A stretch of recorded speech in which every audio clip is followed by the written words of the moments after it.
Bom, a ideia de hoje é falar um pouco sobre um conceito elementar, né, das ciências sociais, que é entender o que é a política, né? Na nossa vida, então, o tempo todo a gente, na verdade, está sendo influenciado pela política. Qualquer pessoa que vive em sociedade não tem como fugir disso, porque o tempo todo a gente vive em coletividade, né? Então isso significa já ter a nossa vida influenciada. O preço da comida, do combustível, do custo de vida, se vai ter acesso à educação, saúde, segurança. Tudo isso tem a ver com política. Então, para a gente começar a avançar nessas discussões, o primeiro passo é entender, afinal de contas, então, o que a gente entende por política. Claro que ao longo da história a gente vai ver várias discussões, conceitos diferentes que abordam mais uma dimensão ou outra. Mas a ideia aqui é fazer uma introdução, né? Então acho que isso tem que ficar um pouco claro. A ideia é fazer uma primeira discussão, uma primeira ideia, noção. E aí eu acho que o livro que é muito interessante para quem está começando e quer entender uma primeira noção, um primeiro conceito do que é a política, é esse livro aqui que eu acabei escrevendo no quadro aqui, do João Baldo Ribeiro, Política, Quem Manda, Por que Manda, Como Manda. Então, é um livro que dá para encontrar, tem download na internet para fazer dele, se você quiser baixar. Então é possível e é interessante. Então não precisa nem comprar o livro, né? Digamos, gastar.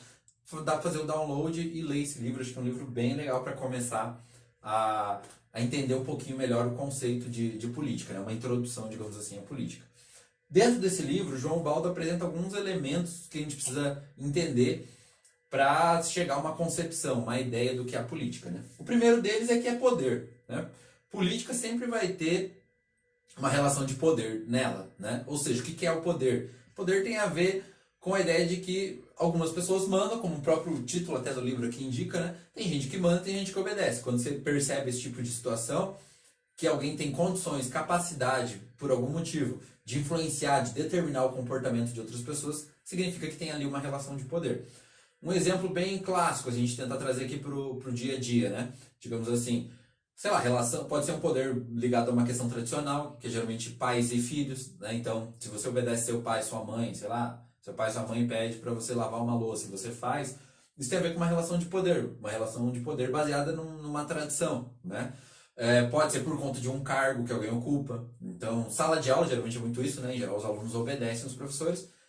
Sei lá, pede para ir no banheiro, pede para fazer alguma outra coisa e o professor dá ou não a permissão, porque ali há uma relação de poder, então, né, na sala de aula. Enfim, só para a gente ir percebendo então, que o poder está no nosso dia a dia, né, na relação familiar, na escola, no trabalho. Se você tem um chefe, por exemplo, né, há uma relação de poder. O chefe determina, influencia o seu comportamento. Claro que nem sempre tem a ver com um cargo ou com uma tradição, pode ser o que é comum de falar na ciência política, que é a ideia da liderança carismática, né? Ou seja, aquele tipo de pessoa que seja porque ela fala muito bem, geralmente são pessoas que são bem articuladas, né? Falam muito bem, têm bons argumentos, são simpáticas, e elas acabam exercendo uma liderança, digamos assim, entre aspas, aí, natural, né? Ou seja, uma pessoa que se destaca e acaba comandando outras pessoas. Geralmente é uma característica de líderes políticos, né? Em geral, dificilmente você vai conseguir pegar grandes líderes políticos que não têm essa capacidade, né? De influenciar o comportamento de outras pessoas, de convencer outras pessoas a fazer algo por conta de um comportamento especial, digamos assim, que essas pessoas têm, de um carisma, de uma qualidade de se destacar em público, de falar bem com as pessoas, se relacionar muito bem. Então o poder em geral, claro, também tem várias origens, né? Pensar o poder econômico, que é quando alguém tem poder porque tem dinheiro, por exemplo, ou propriedades. É, Pensar num poder que pode vir por conta de cargos, enfim, ele também tem algumas variações que a gente poderia pensar, mas a ideia é que só entender esse elemento fundamental a princípio, né? Que o poder tem a ver com uma relação onde, por algum motivo, alguém tem condições de influenciar o comportamento de outras pessoas, de determinar ou influenciar o comportamento de outros. Política tem a ver com interesse, né? Sempre.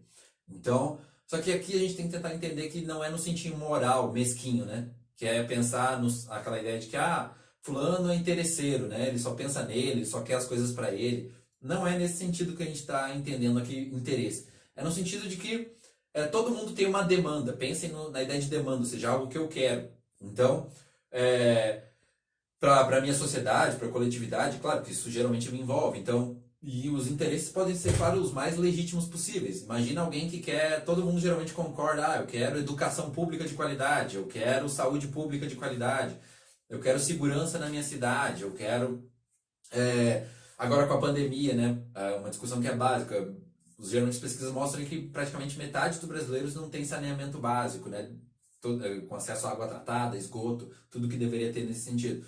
Então imagina, como é que essas pessoas vão fazer higienização, que é algo importante, lavar as mãos agora com a pandemia, se elas não têm nem água na casa delas, né? E acho que em sã consciência ninguém discorda que é um interesse totalmente legítimo, né? A pessoa quer ter, isso representa saúde, com melhoria da qualidade de vida, enfim, ter acesso à água tratada, encanada.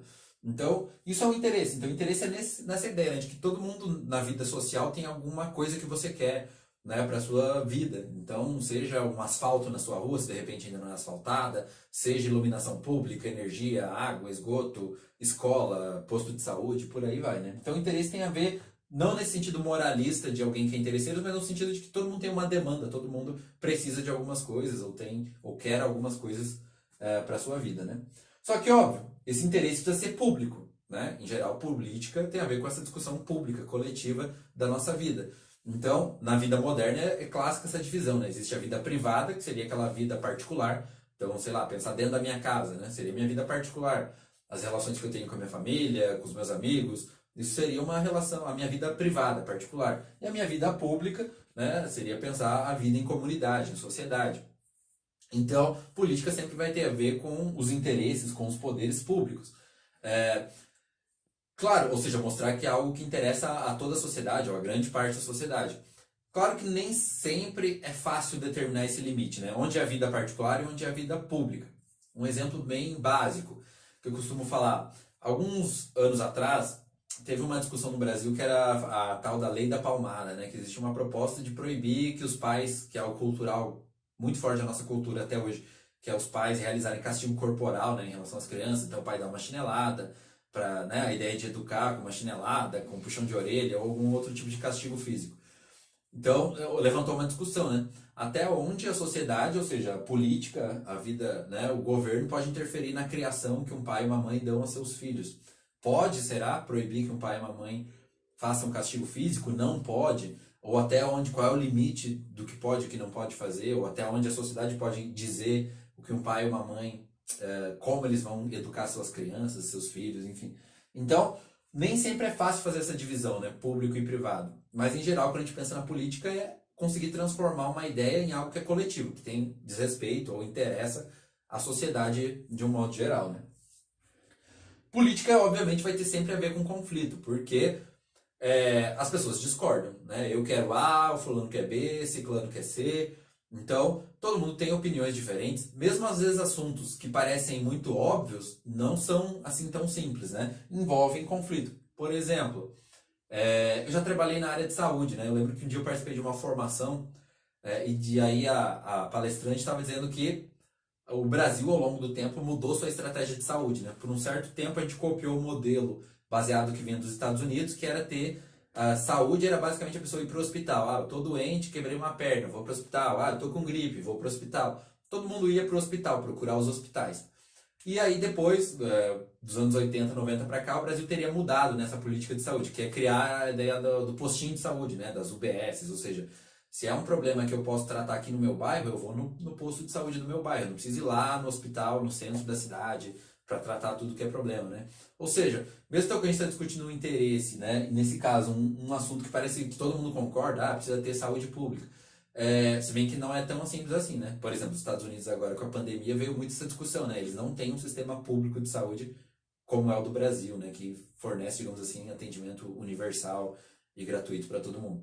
Então, mas mesmo quando tem essas discussões de assuntos que parecem que todo mundo vai concordar, que precisa ter saúde pública, precisa ter educação pública, isso nem sempre todo mundo concorda como ele deve ser feito. Algumas pessoas vão entender que precisa seguir esse modelo de todo mundo é atendido no hospital. Tem gente, hoje no Brasil, né, tem essa ideia de os postos de saúde, ou seja, descentralizar o atendimento de saúde. Mesmo essa questão, né, de ter sistema público de saúde, tem gente que acredita que a saúde deve ser um problema particular, né? Sei lá, porque tem gente que questiona, por exemplo, por que eu, que sou um cara, de repente, que sou saudável, me alimento bem, pratico exercício, não fumo, não bebo, cuido da minha saúde e tudo certinho, por que eu vou pagar com os meus impostos a saúde do cara que fuma, que bebe, que é sedentário, que não se cuida, enfim. essa discussão também existe, né? Então, não é tão simples. Então, ou seja, tem conflito, né? A gente não consegue concordar sobre tudo na sociedade. Aliás, talvez o que a gente mais faz é discordar, né? Em geral. Então, política sempre tem a ver com conflito. A gente tem uma opinião, outras pessoas têm outras opiniões. Isso gera um atrito ali, uma discussão, um debate entre as pessoas, né? E claro, se a gente tem tudo isso, tem poder, tem interesse, que envolve o público, o coletivo, que leva a conflitos, a gente tem que tomar uma decisão. A vida não pode se paralisar, né? Então a política serve para a gente, no final das contas, decidir como é que a gente vai viver, tomar uma decisão. Se a gente pensar no sentido que a gente entende hoje, geralmente é a decisão da maioria, né, que prevalece.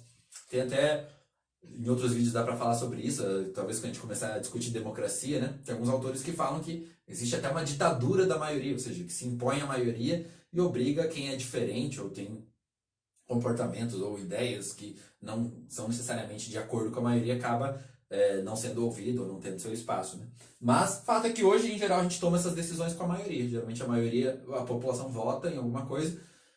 Pode ser uma eleição, né, indireta, que é escolher seus representantes, presidente, governador, deputado, senador, enfim.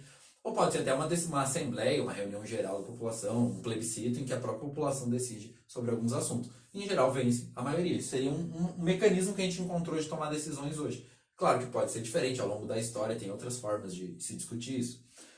Mas, enfim, então... E hoje, claro, eu coloquei aqui entre parênteses Estado, porque quem não viu o vídeo sobre o Estado, de repente é interessante voltar lá e tentar entender, né, o que é essa ideia de Estado. Ou seja, resumindo aqui, seriam os países modernos, né, que tem um governo. Então a gente hoje, todos os nossos problemas públicos, a gente encaminha para discutir no governo, né, no Estado, como é que a gente vai tomar essa decisão. Geralmente transformando em algum tipo de lei ou coisa do tipo, que vai regulamentar, que vai dizer aquilo que pode, que não pode, ou o que vai ser feito, né?